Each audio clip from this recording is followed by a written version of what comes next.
اگر کسی قوم کو بغیر جنگ کے شکست دینی ہو تو اس کے نوجوانوں میں فحاشی پھیلا دو۔ حکمران جب اپنی جان کی حفاظت کو ترجیح دینے لگیں تو وہ ملک و قوم کی آبرو کی حفاظت کے قائل نہیں رہتے۔ جہاں روٹی مزدور کی تنخواہ سے مہنگی ہو جائے وہاں دو چیزیں سستی ہو جاتی ہیں، عورت کی عزت اور مرد کی غیرت۔ سلطنت اسلامیہ کی کوئی حد نہیں۔ تم نے جس روز اپنے آپ کو اور خدا کے اس عظیم مذہب اسلام کو سرحدوں میں پابند کر لیا، اس روز سے یوں سمجھو کہ تم اپنے ہی قید خانے میں قید ہو جاؤ گے، پھر تمہاری سرحدیں سکڑنے لگیں گی۔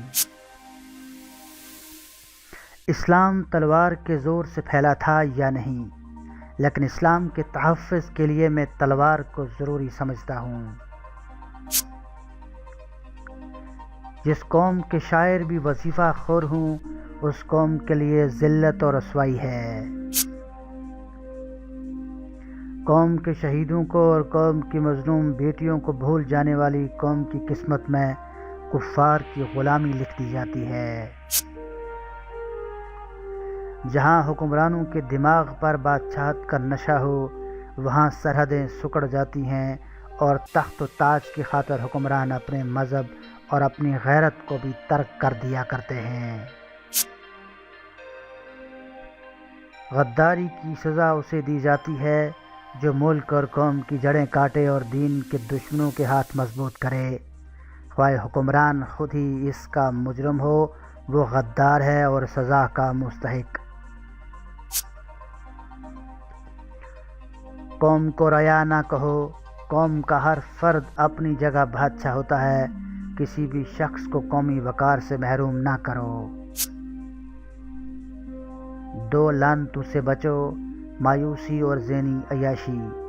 انسان پہلے مایوس ہوتا ہے پھر ذہنی عیاشی کے ذریعے رائے فرار اختیار کرتا ہے۔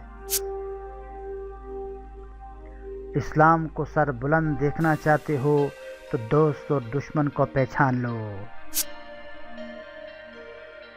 سلطان صلاح الدین ایوبی نے اپنے حکام سے کہا کہ مجھے یہ نظر آ رہا ہے کہ دشمن ملت اسلامیہ میں غدار پیدا کرتا رہے گا، اور وہ دن آ جائے گا جب غداروں کی گردنیں مارنے والے بھی دشمن کو دوست کہنے لگیں گے۔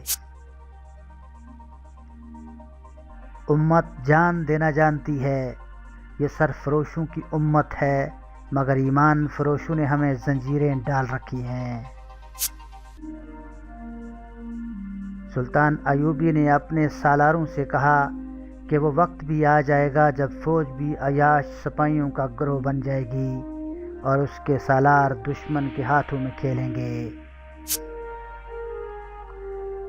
جس قوم کے نوجوان بیدار ہو جائیں اس قوم کو کوئی شکست نہیں دے سکتا۔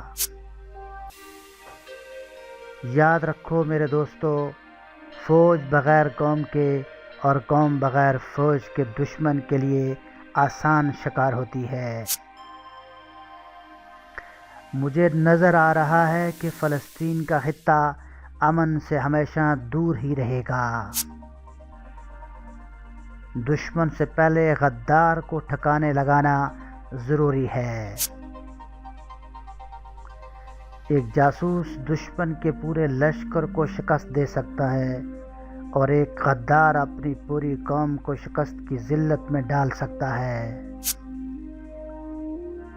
باوقار قوم کی طرح زندہ رہنا چاہتے ہو تو اپنی روایات کو نہ بھولو۔